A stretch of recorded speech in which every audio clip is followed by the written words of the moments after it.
భగవత్ బంధువులరా, ఇవాళ మన చాతాదు శ్రీ వైష్ణవ బ్రాహ్మణ సమాజానికి వెలుగునిచ్చే ఒక గొప్ప యోగ్యత కలిగినటువంటి అద్వితీయమైనటువంటి రోజు అయ్యింది.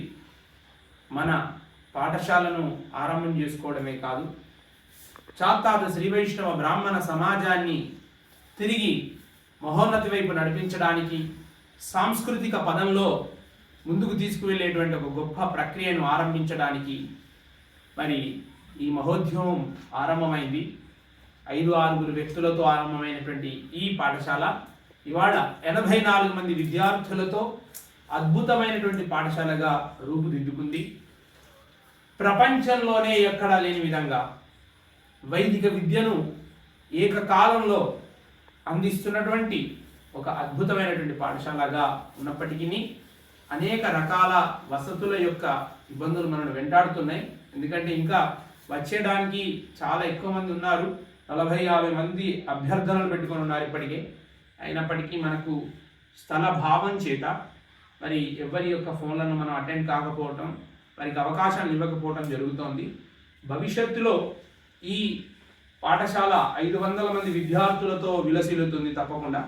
ఎందుకంటే ఇది మరొక శ్రీరంగ క్షేత్రంగా మరి పరిడవిల్లుతూ వైష్ణవ సాంప్రదాయాన్ని అణువణువున సమాజానికి అందించగలిగే అద్భుత వేదమూర్తులైనటువంటి మరి జ్ఞాన సంపన్నులైనటువంటి పండితులను తయారు చేసేటువంటి ఒక కేంద్రంగా ఇది మారుతుందని ఆకాంక్షిస్తున్నాం.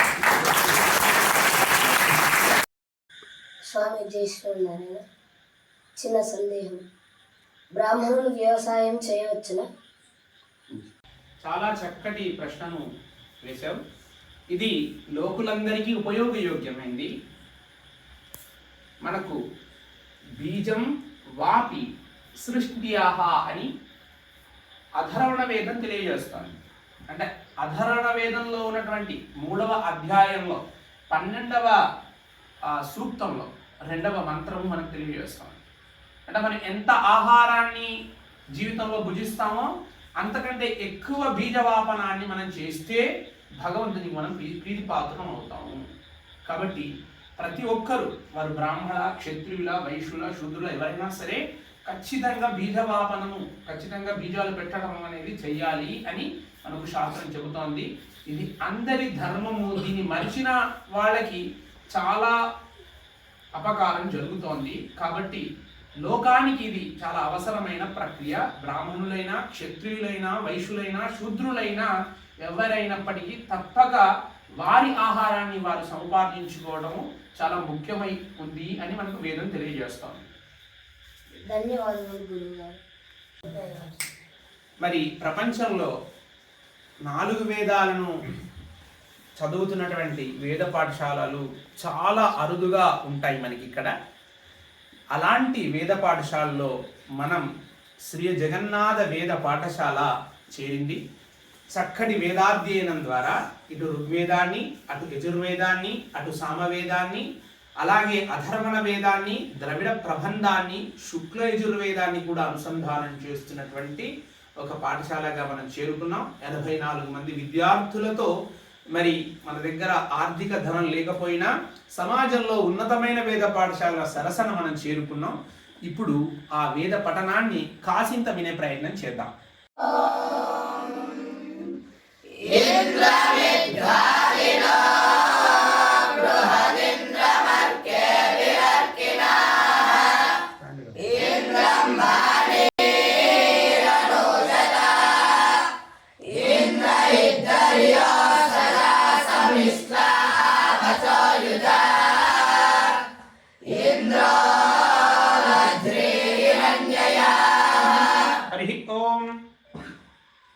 యజుర్వేదం శుందద్వం దైవ్యాయ కర్మణి.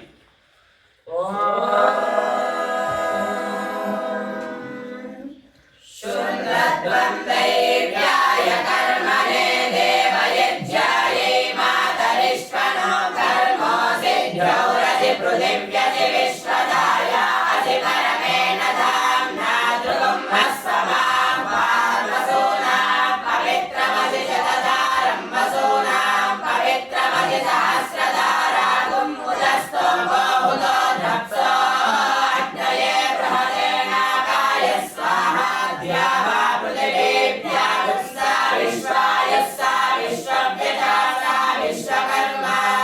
సామవేదం ఓగ్నాయి.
శౌనక శాఖ ధర్మణ వేదాన్ని అనుసంధానిస్తున్నారు నిర్లక్ష్మ్య.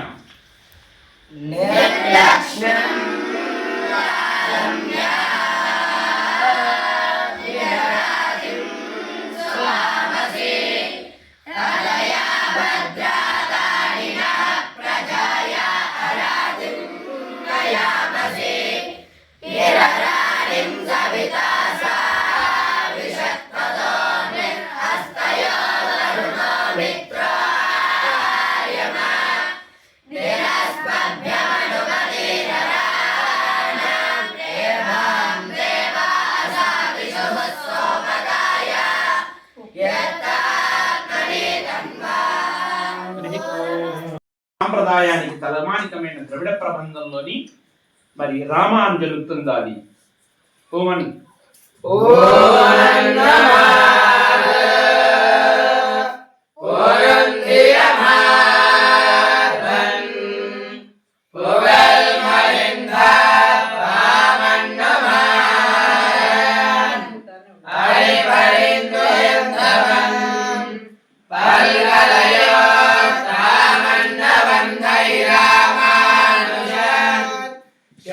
ఆరంభకులు షణ్ణోమిత్ర.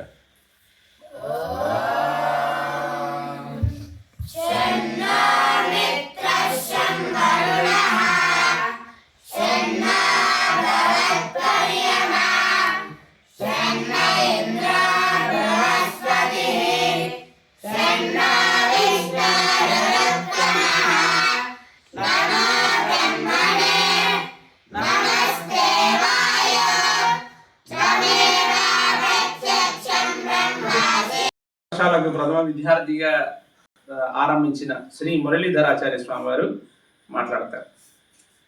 జై శ్రీమన్నారాయణ. ఆచార్యుల వారికి దండ ప్రమాణాలు సమర్పించి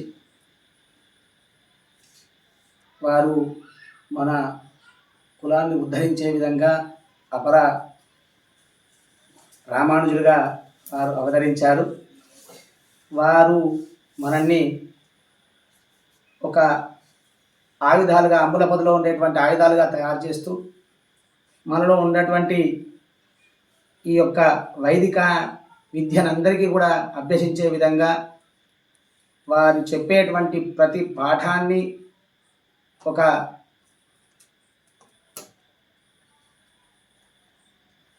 ఒక మంచి వైదిక పాఠంగా అందరూ కూడా ఉచ్చరిస్తూ వారి యొక్క అడుగుజాడల్లో ఇది ఒక గొప్పమైనటువంటి రామానుజ కూటమిగా పరిధిలాడి వారు మనందరినీ కూడా ఒక్కొక్క అస్త్రాన్నిగా తయారు చేసే విధంగా అందరూ కూడా రామబాణులుగా తయారు కావాలి.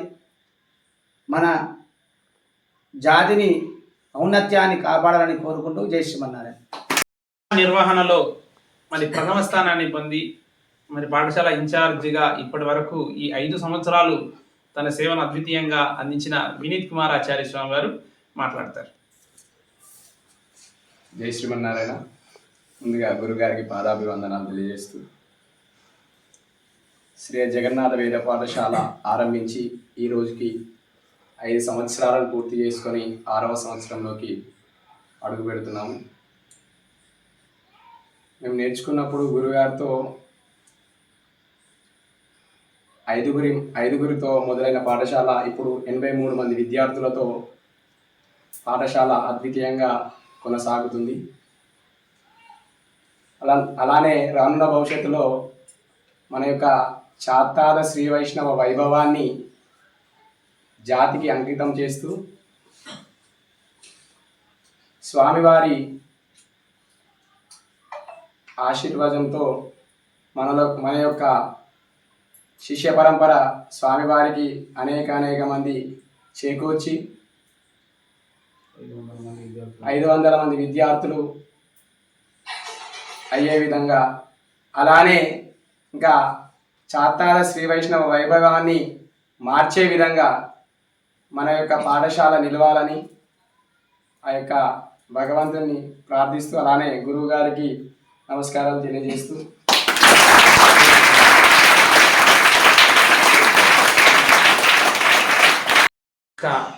దిలీప్ కుమారాచార్య స్వామి మాట్లాడు.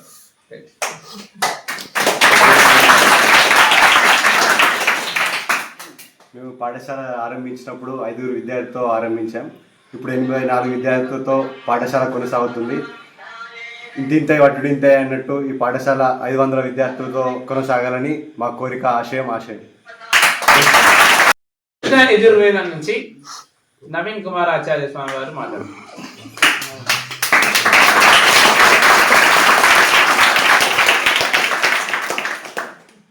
జై శ్రీమన్నారాయణ. గురుగారికి నమస్కారం. మరి పాఠశాల ప్రారంభమైనప్పుడు చాలా తక్కువ మంది ఉన్నవాళ్ళు. మరి స్వామివారు ఇప్పటి వరకు చాలామంది శిష్యులను తయారు చేశారు. అదేవిధంగా ఇప్పటికి కూడా ఇంకా తయారు చేస్తూనే ఉన్నారు. మరి వచ్చే భవిష్యత్తులో ఇంకా అనేక మంది శిష్యులతో మన చాత్తాద శ్రీ వైష్ణవం అనేది ప్రపంచవ్యాప్తంగా అందరికీ ఇక పేరు ప్రఖ్యాతలు రావాలని కోరుకుంటున్నాం. జై శ్రీమన్నారాయణ. నుంచి మణికృష్ణమాచార్యులు. అందరికీ జై శ్రీమన్నారాయణ. ఫస్ట్ మేము ఈ పాఠశాలలో ఉన్నప్పుడు 5గురం ఉన్నాం. స్వామివారి యొక్క సంకల్ప చేతతో ఇంతమంది విద్యార్థులు వచ్చినందుకు, మాకు ఈ పాఠశాలలో ఉన్నందుకు స్వామివారికి ఎప్పటికీ నేను స్వామివారి యొక్క పాదాల కాడ ఉంటానని మీ అందరూ. ద్రవిడ ప్రబంధం నుంచి నితీష్ కుమార్ ఆచార్య. జై శ్రీమన్నారాయణ. నేను పాఠశాలకు వచ్చినప్పుడు 24 మంది ఉన్నారు. ఇప్పుడు 84 మందితో కొనసాగుతుంది. మరి గురుగారు చెప్పేటువంటి పాఠాలు రోజు అందరికి కూడా నేర్చుకొని గురుగారి అడుగుజాడను నడవాలని కోరుకుంటున్నాను. జై శ్రీమన్నారాయణ. అశ్విత్ రాధానందన్ తన అభిప్రాయాన్ని అనుసంధానం చేస్తారు. జై శ్రీమన్నారాయణ. నేను పాఠశాలకు వచ్చి దాదాపు 6 సంవత్సరాలు అయిపోయింది. నేను చాలా నేర్చుకున్నాను. మీరు కూడా చాలా నేర్చుకొని మన కుల వ్యవస్థని మార్చాలని కోరుకుంటున్నాను. జై శ్రీమన్నారాయణ. రాఘవేంద్రాచార్య స్వామి వారు మాట్లాడారు.